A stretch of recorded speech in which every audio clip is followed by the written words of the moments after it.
Savez-vous ce qui est prévu pour les années à venir à Disneyland Paris? Quelles sont les attractions ou les différents univers que vous allez pouvoir retrouver dans les parcs? Je vous en parle aujourd'hui, mais juste après l'intro.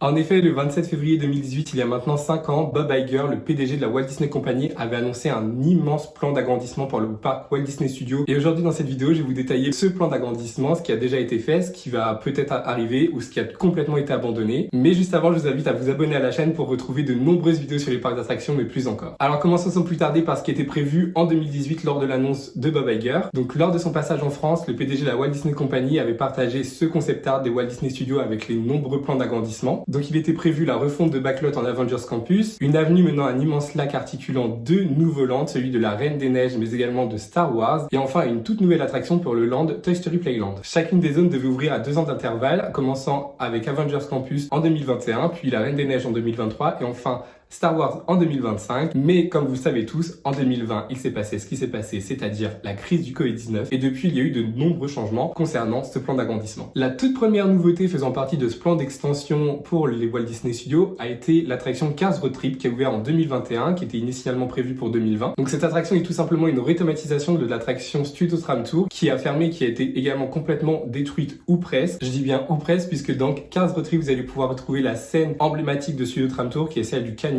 C'est la seule scène survivante à la destruction de Studio Tram Tour. En 2022, c'est bien évidemment Avengers Campus qui a ouvert pour le 30e anniversaire de Disneyland Paris. Je vous ai d'ailleurs fait une vidéo sur l'ouverture d'Avengers Campus que je vous mets dans le i juste ici. Donc c'est à moitié une réelle nouveauté puisque comme je vous le disais en début de vidéo, Avengers Campus équivaut à la rethématisation de la zone Backlot qui était composée de l'attraction Armageddon, les effets spéciaux, mais également de Rock'n'Roller Coaster avec Aerosmith. Armageddon a été complètement rasé pour faire place à Spider-Man Web Adventure, où là vous allez devoir partir aux côtés de Spider-Man évidemment pour lutter contre l'attaque des Spider-Bots. Et Rock'n'Roller Coaster quant à lui est devenu Avengers Assemble Flight Force, et en gros c'est exactement le même circuit, juste vous êtes dans le noir, il y a 3 écrans, quelques petits effets et encore, mais la file d'attente est extrêmement bien réussie, donc ce qui vient sauver un peu la casse qu'ils ont fait avec Rock'n'Roller Coaster. Ensuite, l'attraction qui avait été prévue pour Toy Story Playland a complètement été abandonnée, mais une toute nouvelle viendra la remplacer proche de la zone du lac, ce qui me fait directement passer à 2025. Date à laquelle la zone du lac devrait normalement ouvrir plus ou moins. Aucune date a été encore officiellement annoncée. Tout ça est à prendre avec des pincettes. Donc ça va être véritablement la première étape de l'extension des Walt Disney Studios. Et nous avons eu plusieurs informations concernant cette zone du lac et de l'avenue menant jusqu'au lac lors de la dernière D23 Expo en septembre 2022. Parmi toutes les nouveautés qu'on a pu apprendre lors de la D23, il y a 2 nouveaux jardins qui vont prendre vie sur le long de l'avenue. Un sur le thème des personnages anglais comme Peter Pan ou Mary Poppins, et un autre jardin sur Toy Story qui permettra également d'avoir une toute nouvelle entrée dans la zone de Toy Story Playland où vous allez retrouver entre autres les statues de Woody et Jessie. En continuant encore sur cette avenue, vous allez trouver une toute nouvelle attraction qui va être basée sur le thème de réponse. Jusqu'à présent, c'est une attraction qui a été un peu critiquée sur les réseaux sociaux étant donné que c'est un type d'attraction qui s'appelle Flight Ride et donc qui se base sur le même système qu'une attraction comme les tasses, mais juste ça sera sur le thème de réponse, sinon c'est vraiment le même concept d'attraction. Personnellement, je pense que ça va être quand même une très belle attraction, parfaite pour les familles et les enfants, et elle va avoir un véritable succès, je n'en doute pas. Et enfin, en arrivant au bout de l'avenue proche du lac, vous allez retrouver 2 points de restauration, un restaurant service à table dans le style Art Nouveau, vous allez pouvoir rencontrer des personnages Disney qui proposera également une terrasse panoramique sur le lac pour pouvoir profiter des spectacles qui seront proposés sur le lac, et vous allez pouvoir également retrouver un bar à l'intérieur de ce restaurant. Et un autre point de restauration devrait prendre place plutôt sur la gauche de l'avenue. Ici, ça sera plutôt une zone de snacking, toujours dans le style Art Nouveau. Donc maintenant qu'on a accédé jusqu'au lac, on va pouvoir passer à la zone de la Reine des Neiges. Donc pareil, nous n'avons pas de date exacte quant à la date d'ouverture de ce land, mais normalement ça devrait ouvrir en même temps que le lac, comme ça toute la zone ouvrirait en même temps, donc plus ou moins en 2025 à voir. Et donc dans ce land, vous allez plonger au cœur de la ville d'Arendelle, là où les sœurs Anna et Elsa ont pu grandir et vivre. Et il sera composé d'une attraction majeure qui va être une attraction similaire à celle qui existe déjà à Epcot, Frozen Ever After, d'un point de restauration avec de la nourriture norvégienne, d'une boutique bien évidemment parce que sans boutique Disneyland Paris n'existerait pas, et enfin d'un point de rencontre personnage avec les reines Anna et Elsa au sein de leur château. En tout cas, moi j'ai vraiment trop hâte de découvrir cette zone, c'est celle que j'attends le plus depuis 2018, étant donné que je suis trop fan de la Reine des Neiges, je suis le fan inconditionnel de Frozen, donc j'ai vraiment trop hâte de pouvoir me promener dans Arendelle, de faire l'attraction, de rencontrer les personnages, enfin vraiment ça va être trop ouf. Et enfin parlons du 3e et dernier land qui est pour le moment prévu pour le parc Walt Disney Studios. Alors initialement initialement prévu comme un land de Star Wars, il semblerait que la thématique Star Wars a été un petit peu mis de côté. D'après ce que nous a dit Natasha Rafalski, la présidente de Disneyland Paris, les équipes de Walt Disney Imagineering seraient en train de réfléchir sur le thème exact pour cette zone. En tout cas, pour le moment, aucune information officielle a été dévoilée quant à ce troisième land. De nombreuses rumeurs courent sur les réseaux sociaux. Beaucoup parlent d'un land Avatar, World of Pandora, suite au succès d'Avatar 2. D'autres parlent d'un land sur Zootopia, étant donné que c'est une zone thématique qui va prendre vie à Shanghai Disneyland et qui pourrait potentiellement venir en France, ou encore d'une zone le Roi Lion, puisque c'est la franchise à succès qui fonctionne dans les parcs Disney. Aucune zone Roi Lion n'existe encore dans les parcs Disney du monde, seulement des spectacles ou des saisons ou de la food ou du merchandising ou quoi que ce soit. Donc ça pourrait être l'occasion. En tout cas, pour le moment, aucune information officielle a été dévoilée. Donc on n'a plus qu'à attendre encore un petit peu, beaucoup longtemps, parce qu'on connaît Disney, ils vont jamais parler de ce troisième land. Il me reste une dernière chose maintenant à vous parler à propos des changements qui vont arriver à Disneyland Paris, mais juste avant, je vous invite à commenter et à liker cette vidéo. Dites-moi ce que vous attendez le plus entre l'attraction sur Réponse, le land sur Frozen ou encore le troisième land. Je veux vraiment avoir tous vos retours, donc j'ai hâte de lire tous vos commentaires. Donc la dernière chose que je voulais vous parler est que en parallèle de l'extension qui est prévue pour les Walt Disney Studios, il y a de nombreuses rénovations, réhabilitations qui sont en train d'être faites dans le parc Disneyland, dans le Disney Village ou dans les hôtels. Donc en 2024, vous allez pouvoir découvrir le Disneyland Hotel sur le thème royal. Vous allez retrouver des chambres sur le thème de Réponse, de La Belle au Bois dormant ou encore de Frozen par exemple. Et depuis le début de l'année 2023 et ce jusqu'en 2025 et plus, il y a de nombreux changements qui vont être faits au Disney Village. Dites-moi en commentaire si ça pourrait vous intéresser, une vidéo sur tout ce qui est prévu jusqu'en 2025 et plus pour le Disney Village. Donc voilà, c'est tout pour moi aujourd'hui. Je vous retrouve dimanche prochain à 16h pour une toute nouvelle vidéo. D'ici là, portez-vous bien. Je vous aime fort. Bisous.